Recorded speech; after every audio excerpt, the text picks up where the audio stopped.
በገና አባት የተሸፈነው ቅዱሱ አባት። በገና አባት የተቀማው ቅዱስ ኒቆላዎስ። ቅዱስ ኒቆላዎስ ገበሬ መንክራት። ቅዱስ ኒቆላዎስ ዘ ወርልድ ወርከር። ቅዱስ ኒቆላዎስ በሮማ መንግሥተ ዘመን በኤዥያ ውስጥ በምትገኝ ሜራ በምትባል ሀገር የአሁኗ ቱርክ ግሪካዊ ከሆኑ ክርስቲያን ቤተሰቦች ተወለደ። የዚህም ቅዱስ እናቱ ጦና አባቱ ኤጲፋንዮስ ይባላሉ። እኒህም የእግዚአብሔርን የሚፈሩና በዓለ ጸጎችም ነበሩ። ነገር ግን ከሞቱ በኋላ ንብረታቸውን የሚያወርሱት ለልባቸውም ደስታን የሚመግብ ልጅ አልነበራቸውም። ዕድሜያቸውም እየገፋ በመምጣቱ ምክንያት በተስፋ መቁረጥ ተከበው ይኖሩ ነበር። በልብ መታሰቡ በቃል መነገሩ ከፍ ከፍ ያለ አምላክ በእርጅና ዘመናቸው በቸርነቱ ጎበኛቸው፣ ቅዱስ የሆነም ልጅን ሰጣቸው። ይህም ልጅ ገና ታናሽ ሳለ መንፈስ እግዚአብሔር የሞላበት ነበር። ዕድሜውም ለትምህርት በደረሰ ጊዜ ዕውቀትና ጥበብን ይቀስም ዘንድ ወደ መምህራን የተላከ ቢሆንም ከመምህሩ ከተማረው ይልቅ ከመንፈስ ቅዱስ የተረዳው ይበልጥ ነበረ። መሠረታዊ የሆኑትን የቤተ ክርስቲያን ትምህርት በልጅነቱ ተምሮ በማጠናቀቁ በዲቁና ማዕረግ ተሾመ። በኋላም የአጎቱ ልጅ አበምኔት በሆነበት በአንዱ ገዳም አርአቱ ምንኩስና የምንኩስና ቆብ ጭኖ በ19 ዓመቱም የቆሞስነት ማዕረግ አግኝቷል።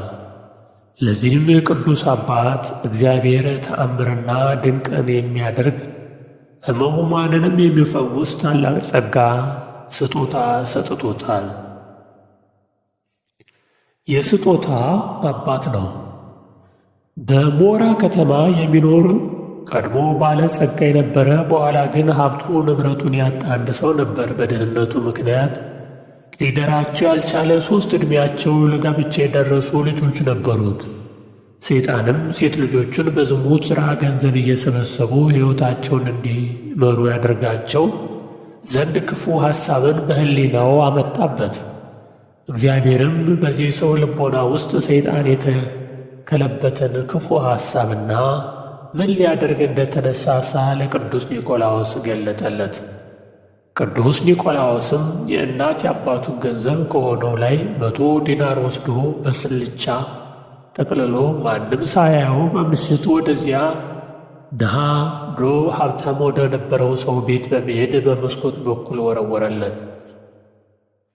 ያም ድሃ ከየት እንደመጣ ያላወቀውን 100 ዲናር በቤቱ ባገኘ ጊዜ ተደነቀ፣ አምላኩንም አመሰገነ።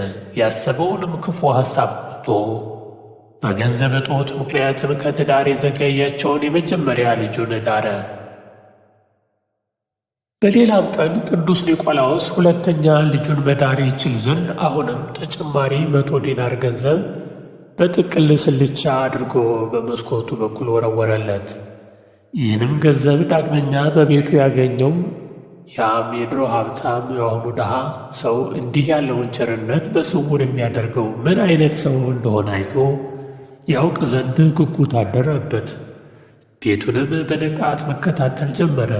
ቅዱስ ኒቆላዎስም እንደለመደው ለ3ኛ ጊዜ 100 ዲናር የያዘውን ስልቻ በመስኮት ሲወረውር ወዲያው ተዘጋጅቶ ይጠብቀው የነበረው ሰው ፈጥኖ በሩጫ ከቤቱ ወጣ። ሊያው ይመኘው የነበረው ያንንም ሰው ቸር ሰው ሊቀ ጳጳሱ ኒቆላዎስን አገኘው። ከእግሩ ስርም ተደፍቶ ልጆቹን ከድህነትና ከኃጢአት ሕይወት ስለታደገለት ሊያመሰግነው ቢሞክርም ቅዱስ ኒቆላዎስ ግን ምስጋናውን እምቢ አለ። ይህንንም ሐሳብ በልቡ ያኖረ እግዚአብሔርንም ያመሰግን ዘንድ ለመነው። ከዚህ ታሪክ በተጨማሪም ለሕፃናትና ለተቸገሩ ሰዎች ያደርገው ልግስና ብዙ ነው። ለዚህም ይመስላል በአንዳንድ አብያተ ክርስቲያናት መታሰቢያውን በልግስና የሚያከብሩት።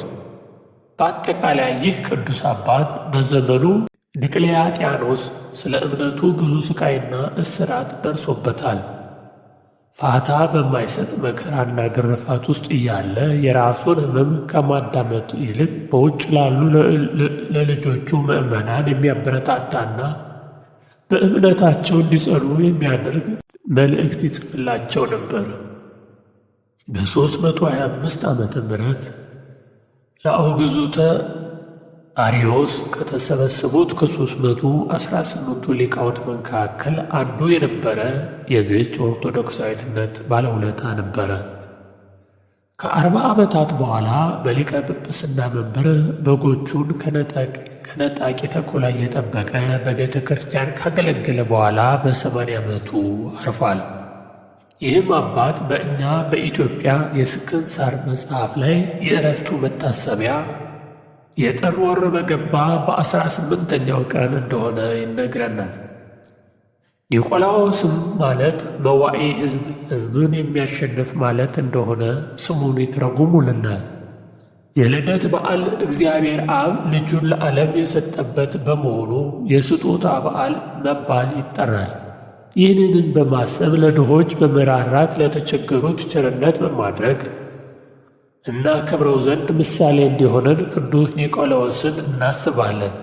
ምንም ዓለም አፈ ታሪክ አድርጋ ብታወራም የዚህን ቅዱስ ማንነት እንዳይተወም በፈጠረቻቸው ጥረቶች ብታጠለሸውም እኛ ግን የገና አባት ብላ ከሰየመቻቸው የፈጠራ ሰው ጀርባ እውነተኛ የሆነውን ይህን ቅዱስ አባትን እናስበዋለን። ለእግዚአብሔር ምስጋና ይሁን። እኛ ኃጢአቶችንም በዚህ ጽድቅ ሰው ጸሎት ይማረን። ታላቁ ኒቆላዎስ መልካም የገና በዓል ይሁንላችሁ። አገር ውስጥም ውጭ አገር ያላችሁ ፈጣሪ አምላክ ከእናንተ ጋር ይሁን። መልካም ገና